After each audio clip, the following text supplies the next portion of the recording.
Bonjour. Je ne partage pas du tout l'idée qui consiste à dire qu'adresser des newsletters est dépassé et que les gens en reçoivent trop et que ça ne marche plus. Moi, je pense que ce qu'il faut remettre en cause, c'est pas l'outil marketing, mais plutôt la façon dont on l'utilise. Alors, par exemple, moi, il y a trois choses qui m'interpellent. 38% des voyageurs déclarent se rendre régulièrement dans la même ville et en face de ça, on a seulement 9,5% d'entre eux qui retournent dans le même établissement. Sont-ils fidélisés? 29% des clients d'hôtel considèrent la newsletter d'un hôtel comme utile et 28% de la clientèle affaires sont abonnés à une ou plusieurs newsletters. Donc, moi, je pense qu'il ne faut pas jeter le bébé avec l'eau du bain. Je crois qu'une newsletter, elle peut aider à atteindre deux objectifs. Premièrement, fidéliser et deuxièmement, aider, pousser les réservations. Alors, on va voir ici des exemples de ce que je vous recommande d'éviter dans votre newsletter et un exemple de ce que je vous conseille plutôt de faire, sachant qu'on va se placer ici d'un côté plutôt hôtel indépendant que chaîne hôtelière.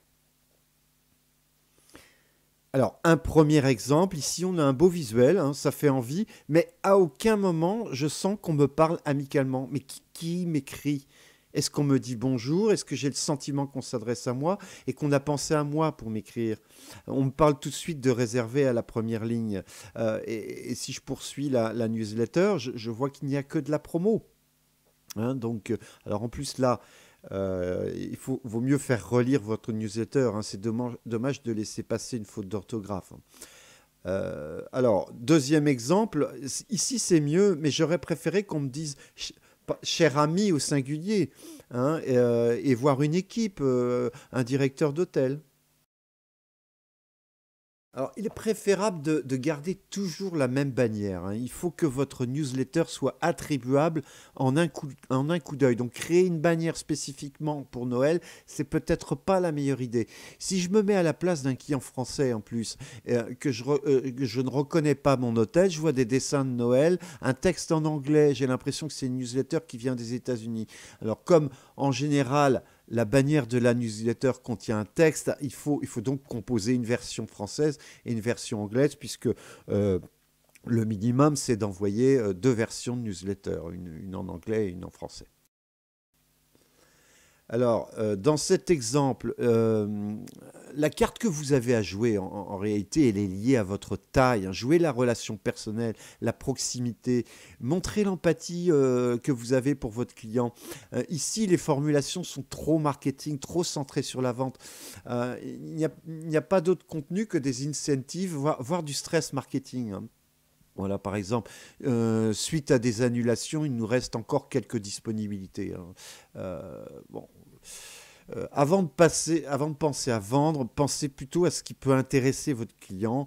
Hein, par exemple, pour cet hôtel qui a un restaurant, bah, on pourrait peut-être parler d'un plat de Noël, raconter, voire filmer la préparation en cuisine, la recette. Hein, ça intéresse les gens. Ça. Les vidéos sont toujours attractives en plus et très ludiques. Si vous n'avez pas de restaurant, bah, vous pouvez parler peut-être du restaurant que vous avez découvert et que vous conseillez et pourquoi, avec des belles photos de plats. Voilà. Donnez-leur des actualités, des bons plans, des conseils pour voyager. Hein. Soyez généreux dans votre contenu. Alors, dans ce deuxième exemple, je lis belles adresses de la rive gauche. Mais on veut me faire découvrir quoi? Voilà. Qu'est-ce qui va susciter mon intérêt? Voilà. Un peu plus loin, je peux lire et deviner quelle est la ville la plus magique au monde pour passer les fêtes de fin d'année. Est-ce que ça me donne envie de lire plus, de cliquer quelque part?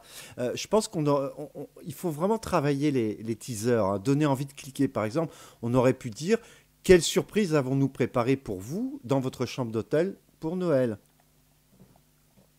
Alors, des visuels, hein, oui, faut vraiment. On est dans un monde d'images parce que c'est vraiment d'abord la photo qui compte hein, pour une newsletter. Hein. Alors ici, j'ai des photos trop petites hein, et je ne suis pas sûr que les visuels qui ont été retenus donnent vraiment envie. Cette première photo, par exemple, manque de lisibilité.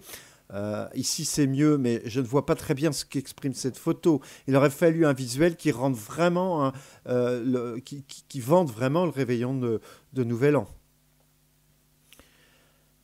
Alors, pour le séjour gourmand, quel est mon avantage? Voilà, et ici, donc travailler vraiment la force des promotions. Je gagne quoi par rapport au tarif normal, hein? Donc le teaser doit être court. C'est le visuel qui fait vendre et qui doit tout dire. Donc le texte est fait uniquement pour apporter une précision. Donc là, dans cet exemple, on aurait pu sélectionner une seule offre.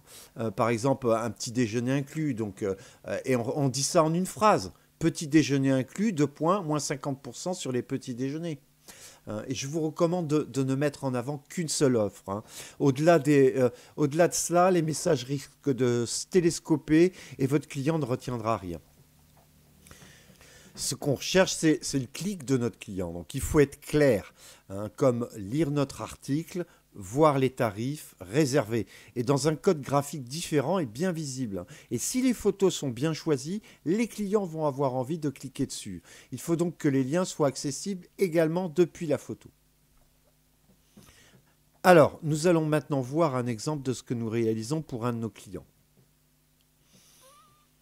Alors, la bannière montre une équipe qui sourit, hein. On dit bonjour à notre client, hein. On lui adresse un petit mot convivial. On voit le manager de l'hôtel qui nous parle.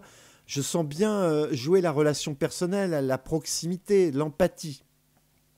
Alors, si je descends pour voir le contenu, j'ai une première actualité. Ici, un nouveau musée proche de l'hôtel. Là, j'ai un grand magasin voisin qui vient d'ouvrir près de l'hôtel.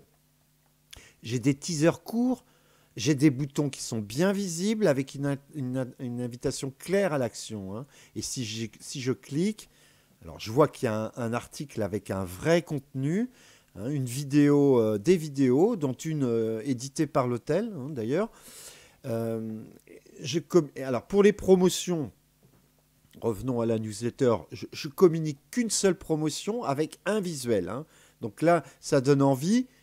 Le message est clair, il n'y a aucune ambiguïté. J'ai un bouton bien visible, je vois mon avantage, je peux cliquer sur la photo. Alors ici, en plus, j'ai un avantage qui n'est donné qu'aux adhérents de la newsletter. Ça va renforcer l'attractivité de cette offre et la fidélisation à la newsletter. Donc en résumé, un message personnel et personnalisé. Une bannière qui permet de vous attribuer, avoir des choses à dire, rassembler, fédérer, fidéliser. Des visuels qui font waouh, des vidéos si possible. Alors des offres clairement définies et des calls to action visibles, identifiables.